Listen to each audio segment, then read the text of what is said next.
సికింద్రాబాద్ అగాపి సంపూర్ణ సువార్త సంఘ స్థాపనకు ముఖ్య సాధనంగా నీ ద్వారా వాడబడినటువంటి ధన్యుడు. చాలా కొద్ది సమయంలోనే నీ ఒక్కరించిన పనింతా చేసి నీ పిలుపునందుకొని పరదేశం చేరినటువంటి ధన్యుడు. నోబుల్ యొక్క బర్త్డేని మేము పురస్కరించుకొని సంఘముగా వారిని జ్ఞాపకం చేసుకోవడానికి, వారిని బట్టి, వారి సాక్ష్యాన్ని బట్టి తన యొక్క జీవిత మాదిరి, వారు మామూలించినటువంటి ఒక జీవన సందేశం, దీనంతటిని బట్టి మిమ్మల్ని స్తుతించి ఆరాధించడానికి, వారి కుటుంబం కొరకు ప్రార్థించడానికి మేము సమయాన్ని తీసుకుంటుండగా మీరు మాకు సహాయం చేయండి.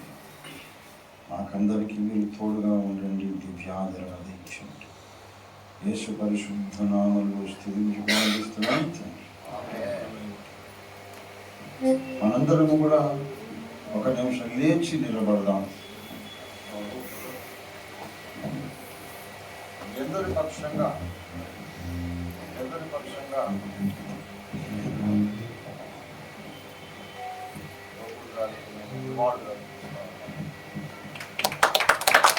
జోహార్ రుంజాల నోబులన్న, జోహార్ రుంజాల నోబులన్న, అమర్ రహే రుంజాల నోబులన్న, అమర్ రహే రుంజాల నోబులన్న, మంచి సైనికుడు రుంజాల నోబులన్న, అమర్ హే అమర్ హే.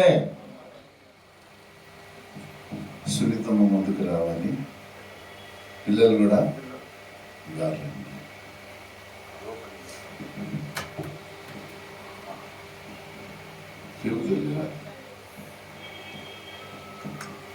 జోహార్ రుంజాల నోబులన్న, జోహార్ రుంజాల నోబులన్న, అమర్ రహే రుంజాల నోబులన్న, అమర్ రహే రుంజాల నోబులన్న.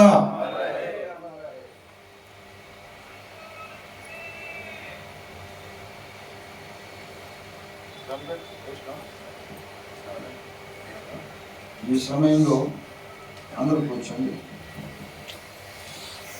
నోబుల్ గారు ఆయన ఓఫిల్ మినిస్ట్రీస్ నాయకుల్లో ఒకరు.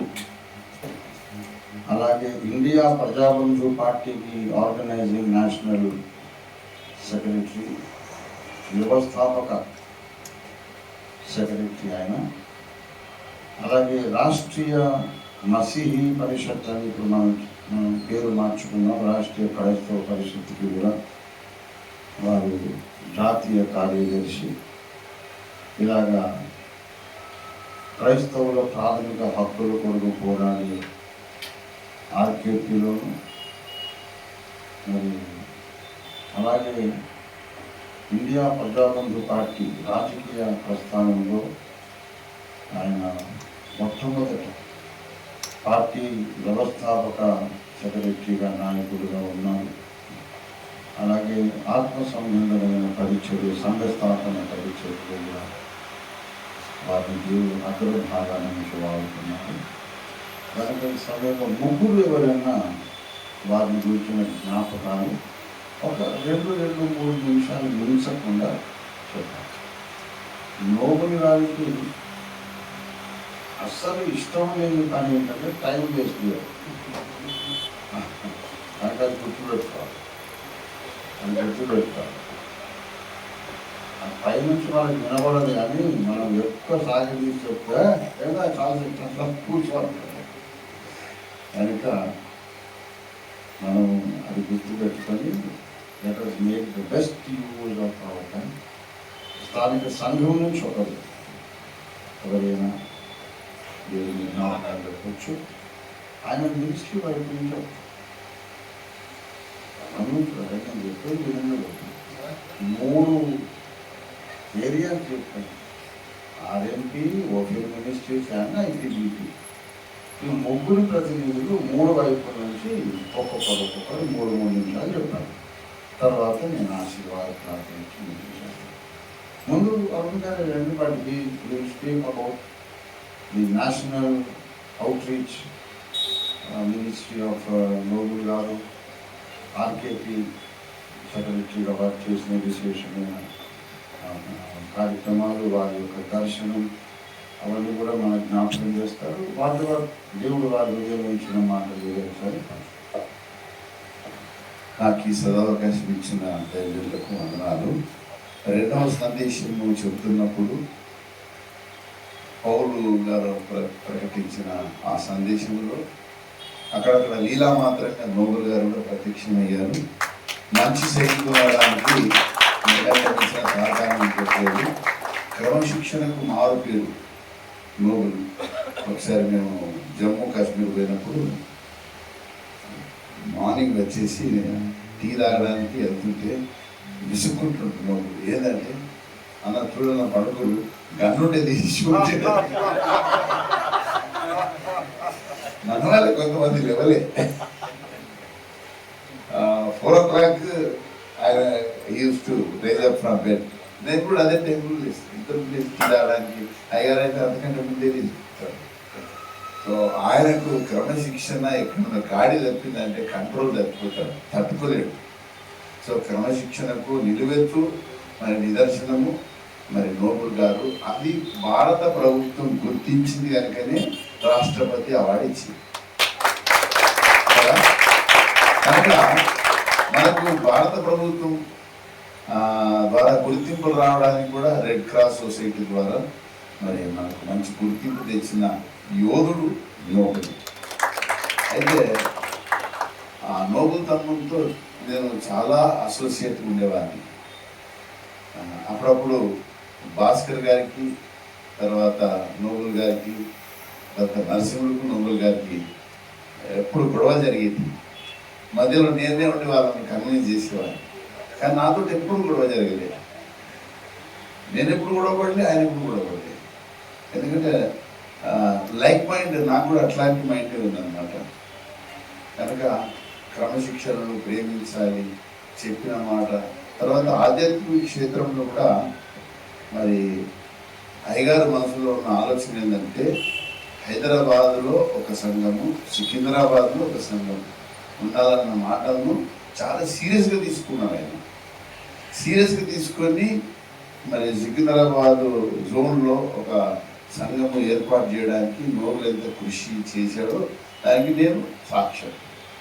నన్ను నిజామాబాద్ నుండి ఫోన్ చేసి పిలిపించి గొర్రెదిని మొత్తానికైతే ఈ సంఘ స్థాపనలో నోబుల్ పాత్ర చాలా కీలకమైంది. మినిస్ట్రీ కానీ మరి ఎక్కడికి వెళ్ళినా అయ్యగారి గ్రంథాలను తీసుకెళ్ళి పరిచయం చేసేవాడు. ఒకసారి బ్యాప్టిస్ట్ చర్చికి పోతే ఒక బుక్ అందరికి ఇస్తుంటే అక్కడ ఒక గొప్ప దైవ సేవకుడు అని పేరెన్నిక కన్నా ఆయన ఏదో అనరాని మాట అయ్యగారి గురించి అన్నాడు. అనగానే దానికి మామూలు కౌంటర్ కాదు, మిజైల్ లాగా ఇచ్చారు. అట్లుంటుంది అన్నమాట. మరి నోబుల్ గారు మరి వాళ్ళు చూపించిన మాదిరి దాన్ని కంటిన్యూ చేయడానికి మనం ఆలోచించాలి. నేనైతే మరి తర్వాత కంటిన్యూ చేయడానికి ప్రయత్నం చేస్తున్నాను, కానీ అంతగా చేయలేదు. కొంత అయితే I'm trying my level best. I'm pushing all my levels to become like noble. అలా ఉండడానికి ఇష్టపడుతున్నాను. ఇది నా తీర్మానం. కనుక నోబుల్ గారి ఆశీస్సుకి పొందుతాం. Thank you very much. Wonderful memories Arun Kumar గారు పంచుకున్నారు. వారు లోకల్ చర్చ్ నుండి ఎవరైనా గతం చెప్తారు.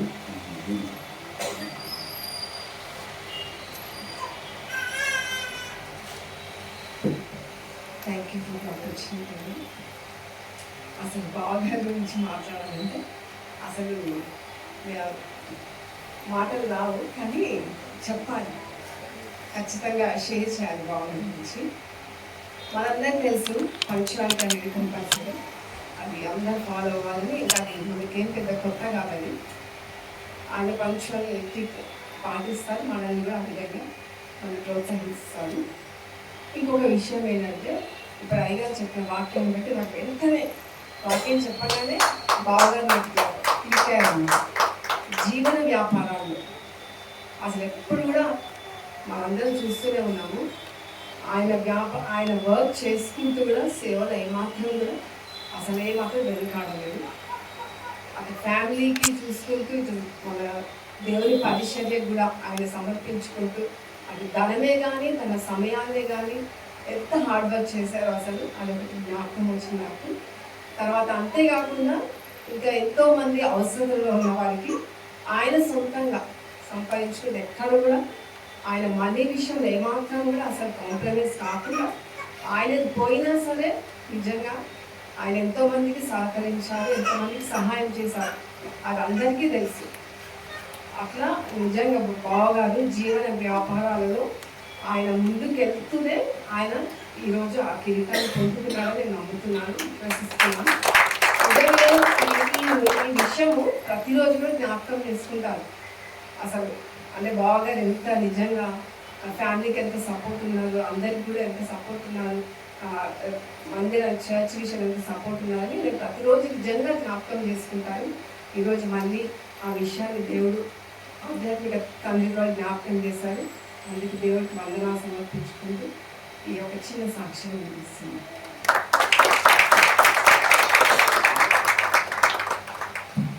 అద్భుతమైన విషయాలు జ్ఞాపకం చేశారు. our family members ఎవరైనా anybody you want to speak, it is difficult to speak. మీరు కావాలనుకుంటే టైం ఇస్తాను. లోకల్ చర్చ్ నుండి బుజ్జిబాబు మాట్లాడతారు. వారికి ఉన్న బ్లెస్సెడ్ మెమరీస్ మనం సమయం ఇచ్చినటువంటి ధైర్యంగా ప్రత్యేకంగా ఉన్నాను తెలియజేసుకుంటాను. నోబులంతో నాకు ఇంట్రాక్షన్ ఈ మల్కాజ్గిరి చర్చి స్టార్ట్ చేసినప్పుడు అప్పటి నుంచి బాగా ఇంట్రాక్షన్ ఇస్తామాట. అంతకుముందు అయితే తెలియదు కానీ ఎప్పుడైతే స్టార్ట్ చేసి అప్పటి నుంచి కూడా ఎలా అంటే అందరూ ఇప్పటివరకు చెప్పారు పంచువాలిటీ కంపల్సరీ. నోబులో ఫంక్షన్లు చేస్తాడు అన్న బయట ఉండేవాడు, ఎందుకంటే ఎవరెవరు ఎప్పుడు వస్తున్నారో చూసుకున్నాడు అనమాట. చూసుకుంటే ఏం లేదు, జనం మనలో మొక్కు చూసి టైం చూసుకోడు, అంటే నువ్వు ఏ టైంకి వస్తున్నావు అనేసి అర్థం అనమాట. నెక్స్ట్ టైం నుంచి మనం తొందరగా రావాలని. అలాగే నోబుల్ ఏంటంటే ఈ దేశానికి ఒక మంచి సైనికుడిగా గుర్తింపు తెచ్చుకున్నాడు, అలాగే సమాజంలో కూడా మంచి వ్యక్తిగా గుర్తింపు తెచ్చుకున్నాడు, అలాగే దేవుని సేవలో కూడా మంచి సైనికుడిగా గుర్తించుకున్నాడు. అటువంటి గుర్తింపు ఆయన తెచ్చుకున్నాడు, కానీ మనం కూడా తెచ్చుకోవాలని, దానికోసం మనం కూడా పాటుపడాలి. అలాగే నోబులాన్ని ఎప్పుడు అంటున్నాడు ఏంటంటే, బాస్ ఇదే నువ్వు ఎవరైనా సార్ బాస్ మనం పని చేయాలంటే, ఏ బుజ్జి నువ్వు చేయాలంటే అన్నది ఎలా చేద్దామంటే శాతం ఫస్ట్ అయితే నువ్వు నడు. సో ఆ స్ఫూర్తి అనేది ఆయన ఉండదు అనమాట. ఆ టైంలోకి ఏది చేయాలన్నా కూడా డబ్బులు ఉన్నా లేకపోతే ఏమన్నా సార్ నడు ఫస్ట్. ఇంకొకటి ఏంటంటే నోబులంలో ఎవరైనా కానీ సండే చర్చికి రాలేదనుకో ఏమనేవాడు కాదు, వెంటనే వాళ్ళ ఇంటికి వెళ్ళిపోయాడు అనమాట. అది అర్ధరాత్రి రావడం ఏ టైం అని వచ్చి డోర్ కొట్టేవాడు, ఎందుకు రాలేదు చర్చికి అని. సో అంటే వాళ్ళు ఎందుకు రాలేదని తెలుసుకోవాలని తప్పన అనమాట. అసలు చర్చికి ఎందుకు రాలేదు, నువ్వు రాకపోతే చెప్పాలి కదా, బాగోకపోతే నాకు చెప్పాలి కదా. సో అటువంటి అంటే ఒక సొంత మనసులో అంటే మన కుటుంబంలో ఒక వ్యక్తి ఏదైనా అయితే మనం ఎలాగైతే ఫీల్ అవుతామో అలా ఫీల్ అయ్యేటువంటి వ్యక్తిని మనం కోల్పోయాము. సో ఆయన ఉన్నటువంటి ఆశయాలను మనం ముందుకు తీసుకెళ్ళాలని కోరుకుంటూ ఇచ్చిన మాటలు చేస్తున్నాం.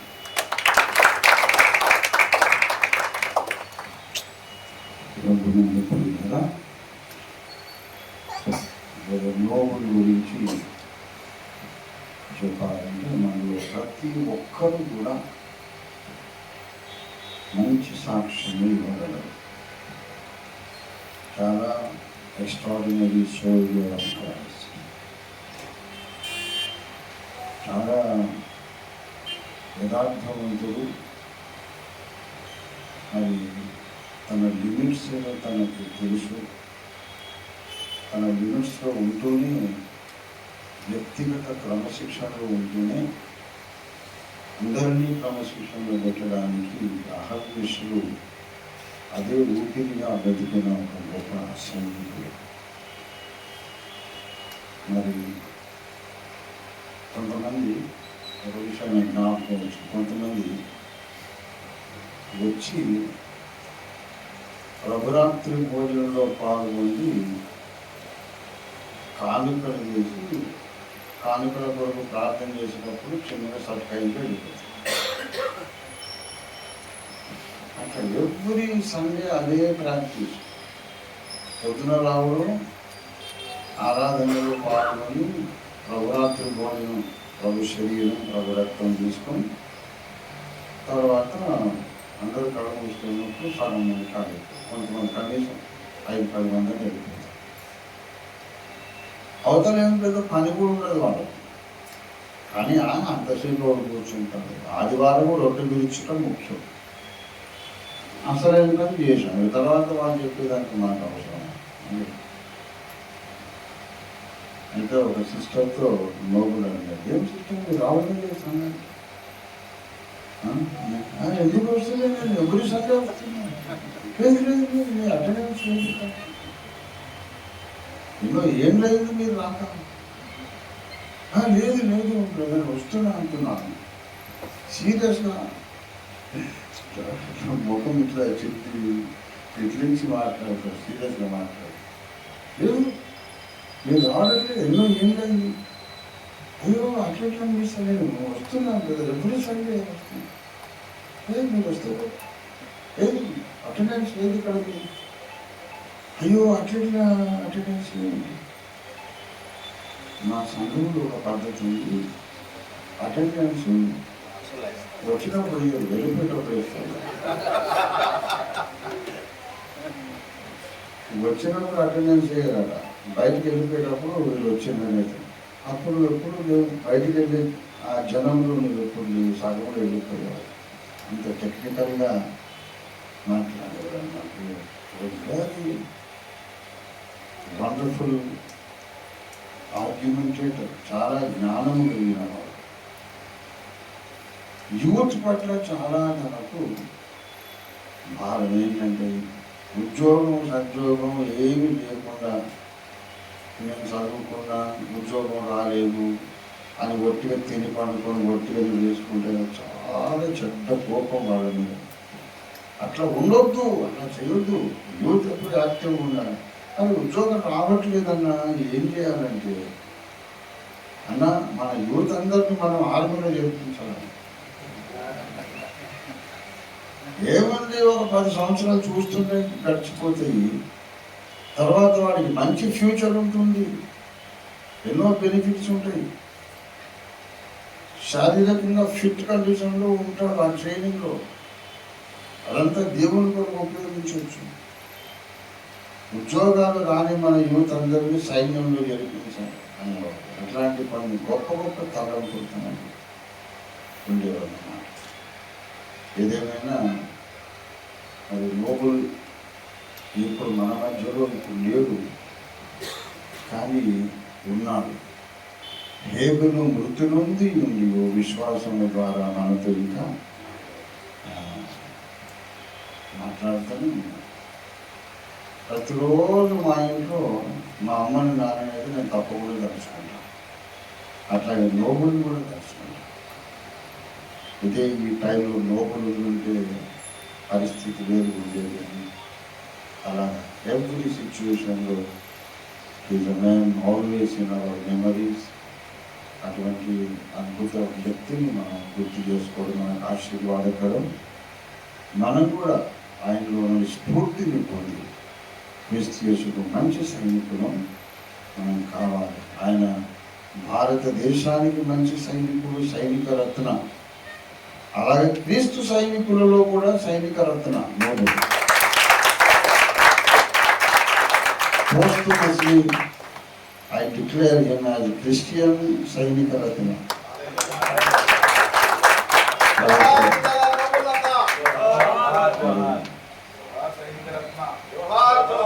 మనందరం కూడా ఆ స్ఫూర్తిని మనం పొంది ఆ మాదిరిని అనుకరిద్దాం. దేవుడు మనకు సహాయం చేయంగా ప్రార్థన చేసుకుందాం. మిక్కిలి ప్రేమ కలిగిన మా మహాపరిశుద్ధ తండ్రి, నీకు స్తోత్రాలు చెల్లిస్తున్నాం. నీ కుమారుడు నోబుల్ యొక్క జీవితము, వ్యక్తిత్వము, ఆయన భావజాలము, ఆయన క్రమశిక్షణ విషయంలో మాకు చూపించిన మంచి మాదిరి, ఇవన్నీ జ్ఞాపకం చేసుకోవడం ఎంతో ఆశీర్వాదకరంగా ఉన్నది మా తండ్రి. అనేక రకాల చీకాకులతో మేము ఒక్కొక్కసారి మా గురిని మరచిపోయినట్లుగానే ఉంటూ ఉన్నాం. మరలా ఈ దినాన్ని మమ్మల్ని మేము ఒకసారి గురి వద్దకే సాగి వెళ్ళడానికి, క్రమశిక్షణతో సాగి వెళ్ళడానికి, చెక్కు చెదరని అకుంఠిత దీక్షతో సాగి వెళ్ళడానికి, మా గురి మేము